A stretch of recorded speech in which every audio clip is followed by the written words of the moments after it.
Subscribe करें city news Palamu व bell icon दबाकर पाएं परमंडल की ताजा खबरें सबसे पहले सबसे आगे।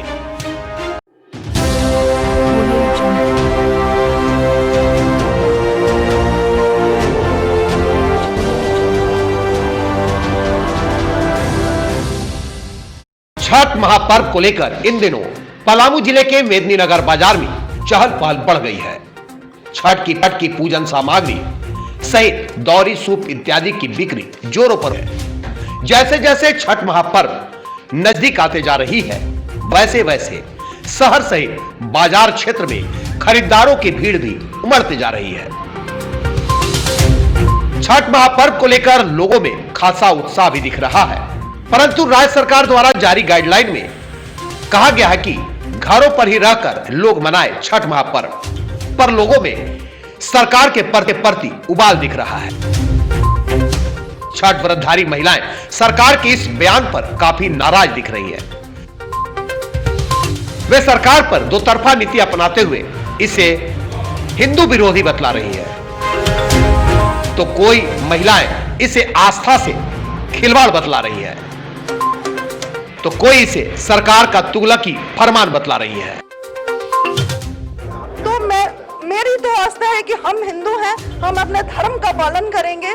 हमारा धर्म जिस तरह से हम करते आ रहे हैं, आज हमको कोई बोलेगा मैं हिंदू धर्म की हूँ, मुझे कोई बोलेगा कि बिना होता है और भी धर्म में सिंदूर मत लगाओ, बिंदी मत लगाओ, चूड़ी मत, तो भी वो सुहागिन होती है। बट मेरा सुहाग का प्रतीक है मेरा माथे पे चमकता सिंदूर और माथे की बिंदिया, तो मैं ऐसे कैसे बोल सकती हूँ। मैं सभी अपनी परवैतिनों को, अपने शहर वासियों को छठ की बहुत बहुत शुभकामना देती हूँ, और वो अपनी चाहूंगी कि अपनी पूरी आस्था से किसी भी तरह का विघन न होते हुए, सोशल डिस्टेंसिंग का पालन करते हुए और अपने पर्व को मनाएं। इसके लिए मैं उनको बहुत बहुत शुभकामना देती हूँ। से मैं बोलना चाहती हूँ कि ये क्या हो रहा है हेमंत जी।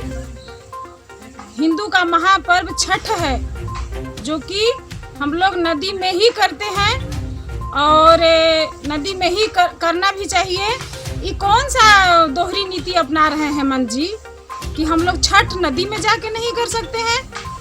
कुर्सी पर बैठने का मतलब ये नहीं होता है हेमंत जी कि किसी का पर्व के साथ, किसी का आस्था के साथ आप खेल करें, ऐसा नहीं हो सकता है ना।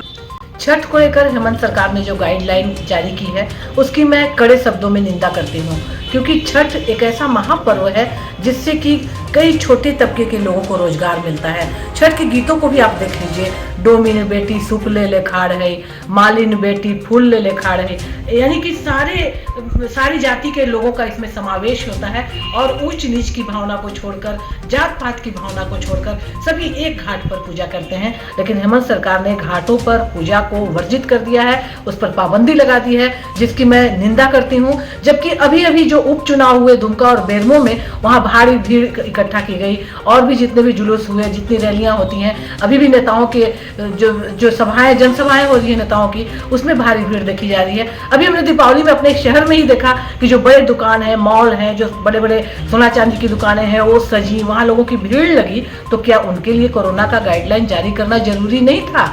सारी गाज क्या छोटे तबके के लोगों पे गिरती है, और हमारे ही पर्व त्योहारों पर गाज क्यों गिरती है?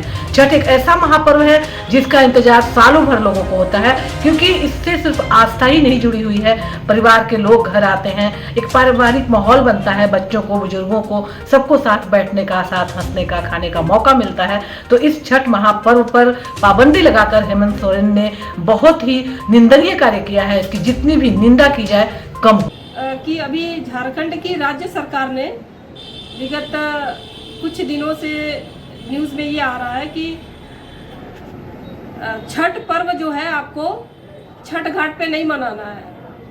सार्वजनिक जो छठ घाट होता है, वहाँ पे आपको छठ पूजा नहीं करना है। आपको जो छठ पूजा है वो अपने अपने घरों में करना है। और राज्य सरकार ने गाइडलाइन इसलिए जारी किया है, कोरोना जैसा जो महामारी है उसको देखते हुए ये गाइडलाइन जारी किया उन्होंने कि छठ पूजा जो है वो घर में मनाना है, सार्वजनिक स्थानों पे नहीं मनाना है।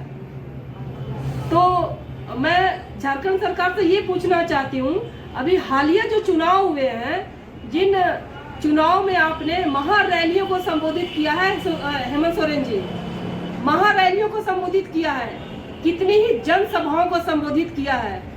वहाँ पे क्या भीड़ नहीं होती क्या? वहाँ पे लाखों लाख की भीड़ होती है। वहाँ पे आपको कोरोना का कोई चिंता नहीं था कि किसी के बीमारी से कोई लेना देना नहीं था। और आप जिस तरीके से बोल रहे हैं कि छठ घाट पे छठ पूजा नहीं करना है, तो ये लोगों की आस्था के साथ खिलवाड़ कर रहे हैं आप, और ये खिलवाड़ करना बंद कीजिए।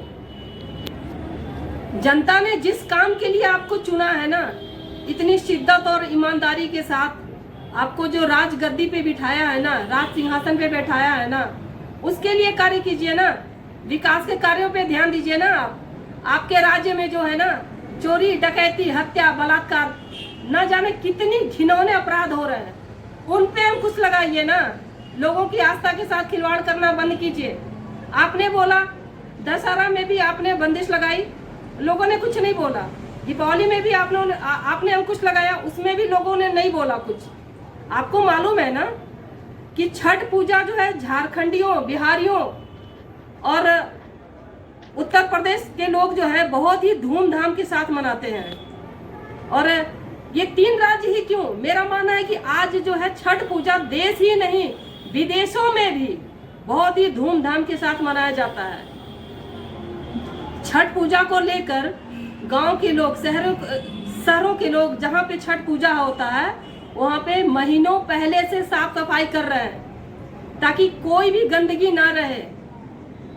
और आप जिस डिस्टेंसिंग की बात करते हैं ना, ये हमें बताइए ना कि जितनी सभाएं आपने की चुनावों के दौरान में, वहां पे आपने कितना डिस्टेंसिंग का पालन करवाया, इसका ध्यान था आपको? वहां पे तो ये था कि हमको चुनाव जीतना है, हमको चुनाव जीतना है। ये दोहरी नीति अपनाते हैं ना, जो ये दोहरी नीति अपनाना बंद कीजिए। इस संबंध में जब हमने डाल्टनगंज के विधायक आलोक चौरसिया से बातचीत की तो उन्होंने वर्तमान सरकार को हिंदू विरोधी बतलाया। राज्य सरकार हिंदू विरोधी कार्य कर रहा है, समाज विरोधी कार्य कर रहा है।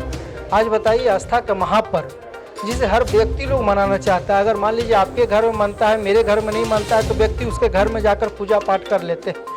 आज ऐसे त्यौहार को भी एक गांव में, एक घर में सीमित करना चाहता है कि गांव के लोग भी घाट पर नहीं जाएगा, तालाब, डैम, आहर, पोखर पर नहीं जाएगा, तो कहाँ जाएगा? सब पास तो ये व्यवस्था नहीं है। आप जाके ग्रामीण क्षेत्रों में देख लीजिए, बहुत सारे ऐसे लोग हैं जिसके पास एगो कमरा है, लेकिन उसको छठ करना है तो उसको जाना पड़ेगा घाट पर, उसको जाना पड़ेगा नदी, तालाब, डैम, पोखर पर जाना पड़ेगा। लेकिन आज सरकार एक गलत फरमान, एक गलत कहीं ना कहीं जो नियम लाया है, कानून लाया है, इसका भारतीय जनता पार्टी पुरजोर विरोध करेगा। और छठ करने वाले जो भी परवैतीन होंगे, जो भी हमारे लोग होंगे, उनके साथ भारतीय जनता पार्टी कदम से कदम मिलाकर चलेगा। पार्टी की गाइडलाइंस आ जाएगा, पार्टी क्या आदेश देता है उस आदेश के अनुरूप हम लोग कार्य।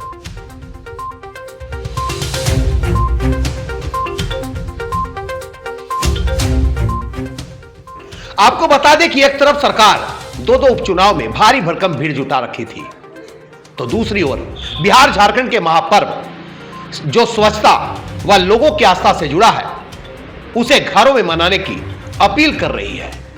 सरकार की इस तरह की दो तरफा नीति से लोगों में काफी सरकार के प्रति नाराजगी दिख रही है और लोग कुछ भी सोचने को